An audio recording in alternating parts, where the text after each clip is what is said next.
Hey there, ready for a deep dive into some seriously thought-provoking stuff? I'm in. Tell me more. Today we're tackling the sociological imagination. Ah, classic. And I don't just mean the book itself, but like the whole mindset it encourages, Yeah. you know? Yeah, it's about connecting the dots between our own lives and the bigger picture, Right, the social forces that shape who we are. exactly. Like having this new lens to understand the world and your place in it.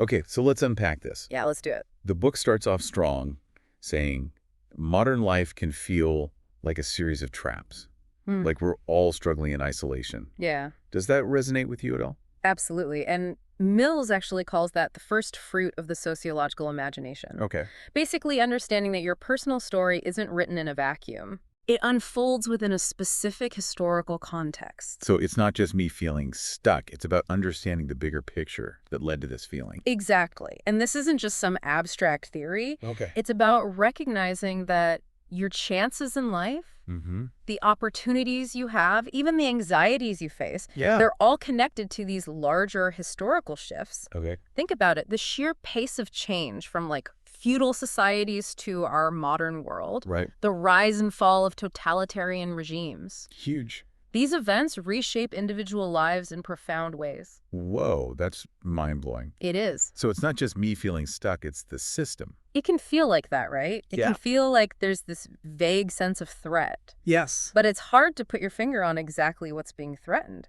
And he suggests that the traditional ways of looking at society, Yeah. those narrow studies focused on data or those massive theories about how systems work, Yeah, weren't really equipped to deal with this feeling. that's right.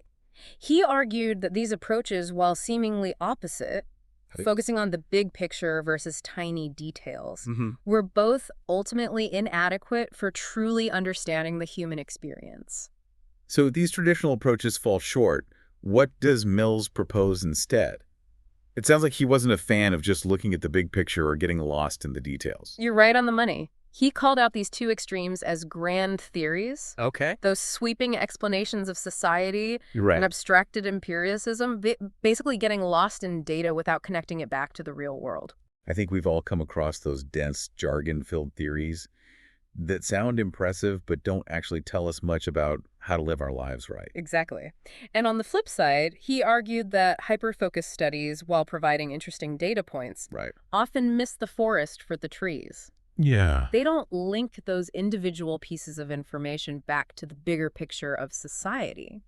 So how do we find that sweet spot between those extremes? The book seems to emphasize the importance of comparing different societies and historical periods. Yeah. What's the big takeaway there for you? What's fascinating is that Mills believed you can't truly understand your own society without this comparative lens. Interesting. He argued that to grasp the forces shaping us, we need to look beyond our own backyard, Mhm. both geographically and historically. So our individual experiences might seem unique to us, but when we compare them across different societies and time periods, we start to see patterns and understand the larger forces at play. Precisely. He uses the example of comparing societies that have undergone rapid transformations, like those transitioning from feudal to modern, Right. to highlight the profound impact of these shifts on individuals. It's like if you were born in a different time or place, how different would your life be? That's a powerful thought. Yeah. He even goes so far as to call the nation-state the man-making unit, arguing that it shapes who we become through its particular historical and social structures. And that really challenges us to question everything we thought was just human nature, doesn't it? It really does. Are our values and beliefs truly universal, or are they shaped by the specific society we happen to live in? Think about how different cultural norms and expectations can be around the world. It makes you realize how much we take for granted as just the way things are, which leads us to his view on the role of social scientists in all of this. He definitely doesn't see them as just detached observers. Yeah, Right. absolutely not. Mills saw social science as a deeply moral and political endeavor. Wow.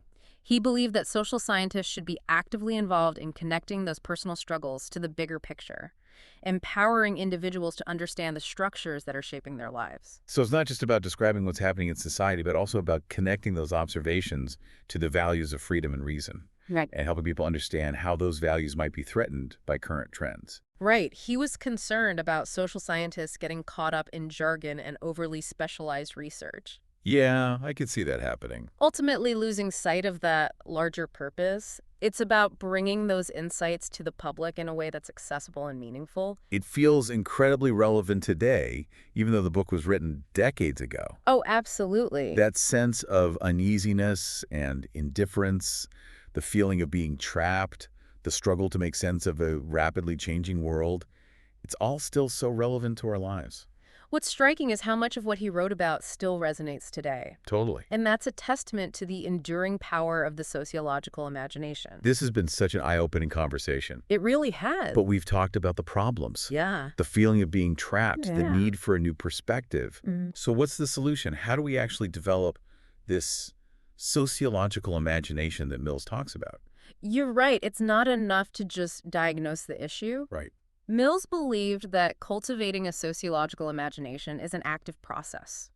It's Right. about asking tough questions, challenging assumptions, and refusing to accept simple answers. So it's about more than just passively observing the world around us. Exactly. It starts with questioning practically everything. Okay. The things we often take for granted about why society is structured the way it is. Like what?